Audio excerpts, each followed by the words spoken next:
नमस्कार दोस्तों, अगर आप भी आरआरबी ग्रुप डी का आवेदन करना चाहते हैं या फिर रेलवे ग्रुप डी का फॉर्म भरना चाहते हैं तो 10 ऐसे आवश्यक डॉक्यूमेंट जो कि हर एक के पास होना अनिवार्य है। अधिक बार होता है कि हम आवेदन करने चले जाते हैं या फिर स्टार्ट हो जाते हैं और कई डॉक्यूमेंट हमारे पास उपलब्ध नहीं होते, जिसके कारण हमारा आवेदन रिजेक्ट भी हो जाता है या फिर ऐसा हम गलत इन्फॉर्मेशन दे देते हैं ताकि भविष्य में अगर पोस्टिंग मतलब मिल जाए तो भी हम वहां पर ज्वाइन नहीं कर सकते, रिजेक्ट कर दिया जाता है फाइनल में भी। तो 10 ऐसे महत्वपूर्ण आपको 10 ये डॉक्यूमेंट बताने वाले हैं जो कि हर एक स्टूडेंट के लिए अनिवार्य है अगर आप रेलवे ग्रुप डी का फॉर्म भर रहे हैं। तो चलिए हम बता देते हैं कि 10 डॉक्यूमेंट कौन कौन से फॉर्म भरने लगेंगे। अनिवार्य डॉक्यूमेंट आपको बता दें, जल्दी अगर नहीं बने हैं तो बना लीजिए। रेलवे ग्रुप डी की हम बात कर रहे हैं और फॉर्म भरने से पहले आपको ये डॉक्यूमेंट तैयार होने चाहिए। तो चलिए स्टार्ट करते हैं। पहले डॉक्यूमेंट की बात करें, पहला डॉक्यूमेंट हमारा है कि ईमेल आईडी। आपके पास ईमेल आईडी एक होनी ही चाहिए और एक्टिवेट ईमेल आईडी होनी चाहिए, यानी कि हर एक्टिवेट यानी कि पूरी आरआरबी की ऑफिशियल है वो इन्फॉर्मेशन आपको उसी ईमेल आईडी पर मिलेगी। आपका यहाँ पर कोई भी मतलब गलत ईमेल आईडी आप एंटर मत कीजिए। दूसरा हम बात कर रहे हैं मोबाइल नंबर की, यानी कि अगर आपके पास मोबाइल नंबर है और आप उसको मोबाइल नंबर बंद रहता है तो वो इंटर मत कीजिए। वहाँ पर फॉर्म में वही मोबाइल नंबर वहाँ पर फॉर्म में देना है जो कि आपका 24 घंटे चालू रहता हो, यानी कि पर्सनल नंबर होता है वही आपको फॉर्म में देना है ताकि कोई भी प्रॉब्लम हो आपके पास वहाँ पर मैसेज देखने को मिलेगा, वरना किसी दूसरे का गलत दे दिया तो लेने के देने पड़ सकते हैं। तीसरा डॉक्यूमेंट है कि आधार कार्ड। आपके पास आधार कार्ड होना चाहिए। अधिकतर आधार कार्ड हमारे पास होता ही है, लेकिन आपको फिर बता दें कि आधार कार्ड में कोई भी एज जैसे कि जन्म तारीख वगैरह, एड्रेस वगैरह में कोई भी दिक्कत हुई अदर डॉक्यूमेंट में और उसमें तो आपका जिम्मेदारी पूर्ण आपकी रहेगी, ठीक है।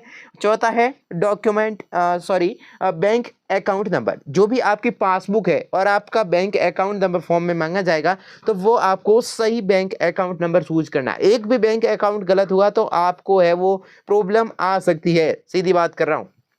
पांचवा है कास्ट सर्टिफिकेट। ये आपको बता दूं कि ये सेंट्रल लेवल की वैकेंसी है। कौन से लेवल की? सेंट्रल लेवल की वैकेंसी है, तो यहाँ पर कास्ट सर्टिफिकेट होगा तो वो भी होगा सेंट्रल लेवल कास्ट सर्टिफिकेट, यानी कि जो केंद्र का होगा वो कास्ट सर्टिफिकेट चलेगा, ना कि स्टेट का। स्टेट का कास्ट सर्टिफिकेट और सेंट्रल का कास्ट सर्टिफिकेट अलग होता है। अगर आपने अभी तक नहीं बनाया है तो कास्ट सर्टिफिकेट जल्दी बना दीजिए, क्योंकि उसके बिना आपको है वो वहाँ पर ज्वाइनिंग या पोस्टिंग नहीं दी जाएगी, सीधा बाहर कर दिया जाएगा। उसके बाद आप बनाओगे तो भी आपको नहीं बना रिजेक्ट माना जाएगा। तो कास्ट सर्टिफिकेट का मामला हमने पूरा क्लियर कर दिया कि अगर आपके पास सेंट्रल कास्ट सर्टिफिकेट है तो ही फॉर्म में आपको वहां पर एंटर करना है। अगर नहीं बनाए तो अभी बना दीजिए और बनने के बाद ही फॉर्म भरिए ताकि दिक्कत ना हो, क्योंकि इसमें एग्जामिनेशन में अगर आपका वहां पर डीवी डॉक्यूमेंट चेकिंग होगा वहां पर आपको सेंट्रल लेवल का कास्ट सर्टिफिकेट ही मान्य होगा। ये का जो स्टेट का होगा वो रिजेक्ट आपका कर दिया जाएगा। बड़ी अपडेट है, हम आपको पहले ही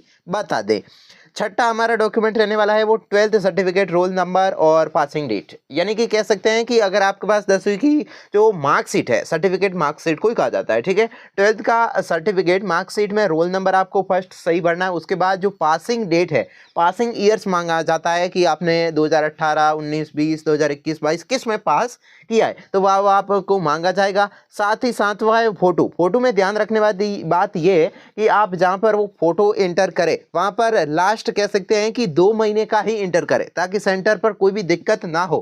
कई क्या होता है कि पुरानी फोटो यूज कर लेते हैं और उसमें आपको सेंटर में जाने के लिए यानी कि परीक्षा केंद्र पर जाने में बहुत तकलीफ देखने को मिलती है। और बोर्ड भी ऑफिशियल अपडेट दे देता है कि आप जो फोटो डाल रहे हैं वो फोटो वही डालिए जो आपकी लास्ट कह सकते हैं कि 2 महीने की हो। और अधिकतर अब है वो आरआरबी साथ ही केंद्र लेवल की परीक्षा है वो लाइव फोटो एक्सेस कर पाती है।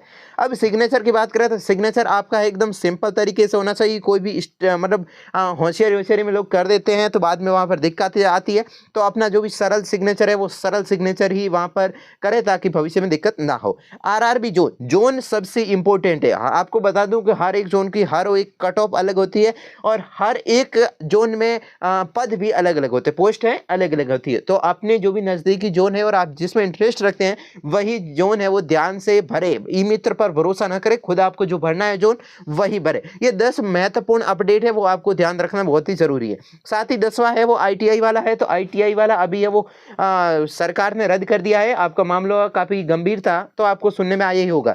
ये 10वां है तो आपके पास ITI वाला मार्कशीट है और प्रमाण पत्र है तो चलेगा, अगर नहीं है तो इसका कोई आवश्यक बात नहीं है, इसे हम कैंसिल भी कर सकते हैं। अगर है तो इसमें आप दे सकते हैं, अगर आपके पास नहीं है तो भी इसकी कोई ज़रूरत नहीं है। 10वीं की हम बात कर रहे हैं, ठीक है। फिलहाल इतना ही। चैनल से अभी तक नहीं जुड़े हैं चैनल को सब्सक्राइब कर दीजिए और भी राजस्थान हेरिंग न्यूज़ पर बहुत सारी अपडेट मिलती रहती है, तो अभी जुड़ जाइए हमारे साथ और चैनल को सब्सक्राइब कर दीजिए। जय हिंद, जय भारत।